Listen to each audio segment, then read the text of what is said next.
I'm Jerry Hendricks, and we want to welcome you to our Midweek podcast. We're glad that you're here to join us, and I'm here with my good friend Teek Hamilton. Hi, Jerry. Hello, Teek. We're here every week to bridge the conversation from Sunday to Sunday. We call it a Midweek conversation, and this week we find ourselves in between two different messages related to the theme of radius. Yes, and we started off Sunday with a baptism, which is a picture of what happens when you take responsibility for your radius, right? Exactly. I think Yes. you did that well. I'm real proud of you on that one. That was exciting. And that one came up fast. It came up that was pretty abrupt. Fun. I think family had been talking for a while and then started talking to us, and so we were able to do that when more of the family was going to be here. And then we also have another Sunday scheduled for baptism here in the next 3 weeks, I think. October 6th. Right. Awesome. So that's just a fun way to start.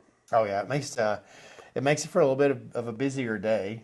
Yes, in terms it of, does. in terms of what we do, but it does add a lot to our worship time together. So it was a good day. Yeah, it was good. I had the busy part of the day getting attendance and everything done, but then getting to sit in and hear Radius start was a good start to the series. Right. It's a little bit curious, I guess, how we would respond to the theme word, radius, because it does, in this particular word, seems to require a little bit of explanation. Mm-hmm. But I think basically what we're trying to figure out is through how are we neighboring through the radius that God gives us. And our guys in the tech booth really did a good job putting together a video of what that looks like, interpreting radius for us. And so shout out to those guys. We talked about that Tuesday and said, could we get some drone footage to make a bumper video? And then we emailed them and said, here's an idea we have. Do you think we can do it by Sunday? And sure enough, it involved ordering batteries and stuff like that, but they got it done, and it looked really cool. Well, they definitely shout out to Glenn and Robert for pulling that off. It was impressive, and they were very enthusiastic about it. Yeah, they were. And it was one of those things I think just worked in, their enthusiasm worked into their schedule as well. Yes. Because that doesn't always work when you have those ideas or intentions to do something like that. And so we for sure appreciate their time in helping us interpret this theme of radius. Yeah, you talked about your alley getting mowed. Right. And I've seen over that alley, and I don't think unless you see it that you totally understand what you have to go through to mow your alley. Right. Because it's like a whole story below your backyard. Yeah, it's So that was a neighborly thing to do. Because of the way the steps are made. They're very tall steps, and I believe there are 5 steps from my. There's 2 or 3 steps down to the gate from my backyard, and then there's 5 steps down from there to the alley, and they're tall steps, and I just get lazy. And I got to thinking about it later as I was working in the yard this week. I don't have an alley in my house in Abilene. And so I've not had an alley for a long time. I haven't had to worry about that. Yeah, so, but to see it, and every week when I take out the trash, it's kind of like, I really need to do something about this. And then you walk back up those steps and you're like, but I don't want to carry the mower down that. I didn't mention that my neighbors mowed it twice. So I'm not sure if that's being neighborly. Or Same neighbor? Yes. I think he may just be angry with me. I don't know. Don't ask him. Our schedules don't match up very well. Right. When I'm home, he's out at work, and so, but I haven't seen him in a while. He might also just look at that and be like, man, I'd hate to have to carry mine down that way. That could be it too. And either way, I appreciate it very much. We talked going into Sunday about the word neighbor and if it could be used as a verb. Right. And I think the answer is yes. Yes. Yeah, I deferred in my preparation last week to my grammar expert, Teek Hamilton.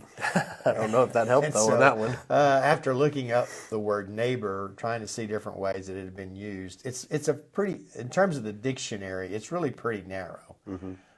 What I used Sunday, or brought up Sunday, but maybe in just a small way, is neighbor really is near, if you focus on the word near. So move that across to radius. Mm-hmm. So neighbor is anyone that is near us. So as our radius expands, our activity throughout the week, that radius of our life moves around the community, then those who are near to us become those people who are our neighbor. That was what was cool about the video, the bumper video.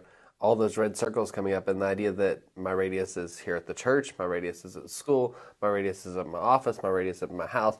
That you don't just have one; it's where you go, your circle moves. Right, and sometimes I think of this during our podcast. I hear other podcasters do this, but we'll do our best to include that on our YouTube The video, so people can see that and help. I believe it does give us a better understanding of what radius means. And so we don't intend for it to be these themes to be overly difficult to interpret, but sometimes you do come up with a theme that not only resonates, but it helps in the definition of what you're really getting at. And so radius is one of those words that, like I said, I heard it this summer, and Russell Johnson and I talked about it a good bit about how they use it in their church, and they even named their church Radius.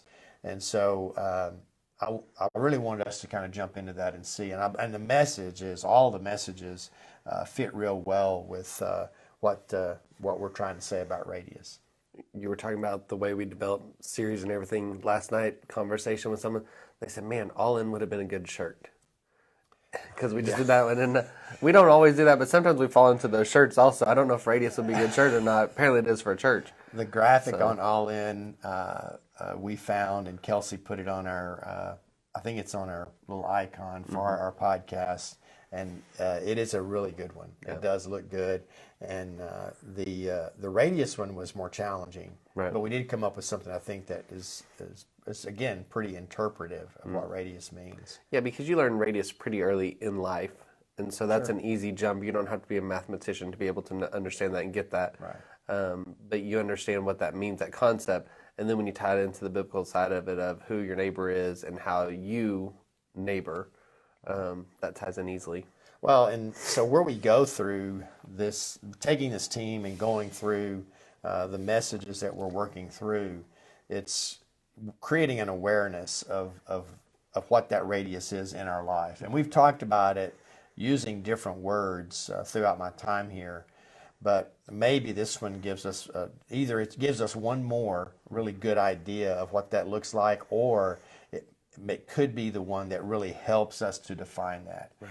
And so Sunday of last week, we talked about the greatest commandment, and the second of which is love your neighbor as yourself, and got into that a little bit.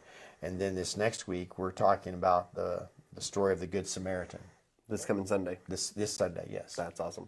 I won't say it's one of my favorites, but it is one of my favorites, so I will say that. Because I love the picture it creates. It so often we end up looking only to our own needs and not looking to the needs of others. And so that helps us kind of stretch out and think about what Christ was saying and what he wanted us to do as the church.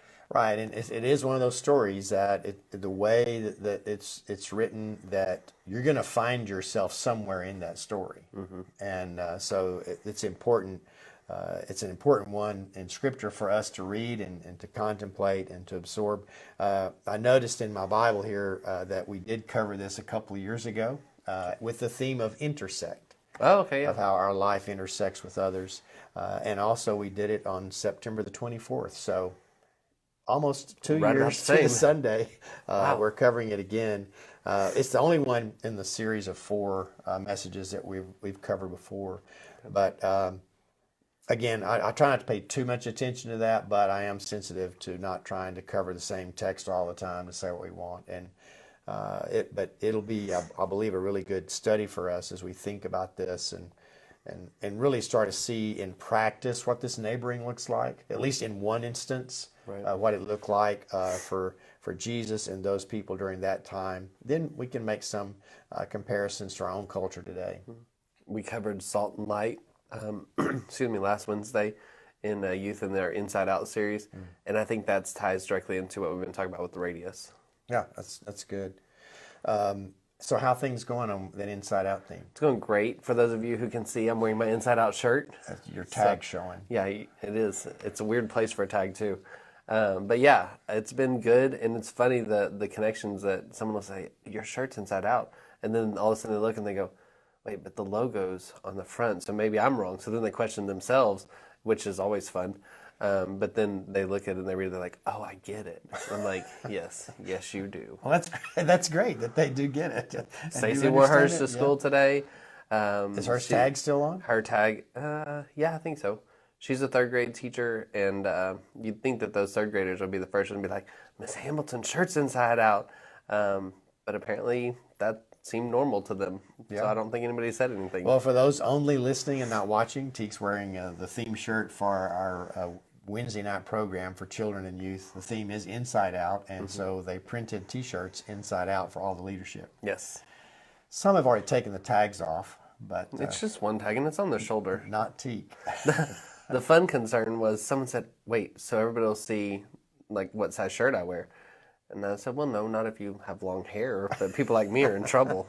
So, Well, I'm glad to hear that's going well. So things are off and running well. We're getting close to the end of September, and then we sort of transition into the fact that it is fall. yeah, remember at the first of the summer you said it's almost August? Right. I feel like it's almost Advent. I don't know if that's an aging thing, but I said it in the spring also. I believe I came into a staff meeting doing some calendar planning. It's 2025 hey, already. School's about to start, and we hadn't even finished school yet. Yeah, you made teachers mad about that over the summer too. Well, we do tend to look at a semester at a time, Right. And then also the summer, and that helps us kind of lay out our plans and for themes and other things that we're going to do here in terms of ministry areas. But anyways, looking forward to Sunday. We'll be talking about the Good Samaritan, then 2 more weeks in this series, and then hopefully by that time we'll kind of have an idea of what radius means to each one of us and how God can use that in our life, throughout our life. Cool. So look forward to seeing you folks on Sunday. We'll see you at 10:30. See you then.